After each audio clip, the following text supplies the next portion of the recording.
Alors aujourd'hui, on a 17 unités de méthanisation qui tournent sur la France. On en a une dizaine en construction. Notre modèle, c'est de développer la méthanisation territoriale. Donc aujourd'hui, si on groupe tous nos sites, on travaille avec plus de 400 agriculteurs et plus de 200 industriels qui sont vraiment nos partenaires pour nos projets.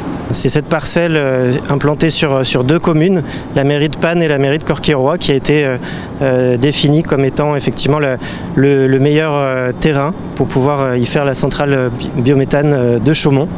C'est gagnant pour nous sur notre territoire puisqu'il y a des bénéfices mais il n'y a quasiment pas d'inconvénients.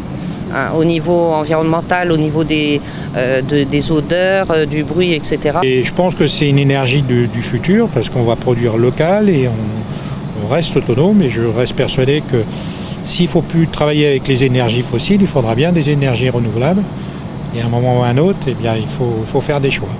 Donc à partir de 2012, le terrain a été identifié et sont suivies différentes démarches administratives. Enfin, à l'été 2019, les travaux ont pu commencer, mais on a pu injecter les premiers mètres cubes de biométhane en 2020. Une centrale biogaz tourne avec son terroir donc en local.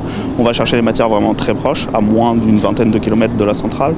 Donc ici, on est dans le Gâtinais, donc c'est énormément de cultures céréalières et un petit peu de betterave. Donc on injecte 250 normaux mètres cubes par heure de gaz dans le réseau de l'agglomération de Montargis, ce qui représente à peu près 6% du volume du gaz qui est utilisé dans l'agglo.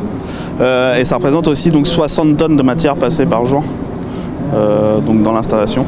Avec les agriculteurs, il n'y a pas de contrat financier, c'est vraiment un modèle d'échange. Le but étant que nous, on prenne leur fumier ou leurs résidus de culture, on les traite et en échange, on leur rend ce qu'on appelle le digestat, qui est un fertilisant et qui va leur permettre, eux, de faire des économies en engrais azotés, donc ces engrais azotés qui sont faits à base d'énergie fossile. On s'est occupé de rien, on a laissé la paille sur champ, les ETA ont ramassé très rapidement, voilà.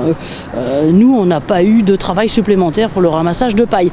Alors quand on fait un petit bilan travail, on n'a pas beaucoup plus de travail, nettement moins. Et quand on fait un petit bilan économique, eh bien sincèrement ça nous permet de récupérer quelques unités d'azote gratuitement.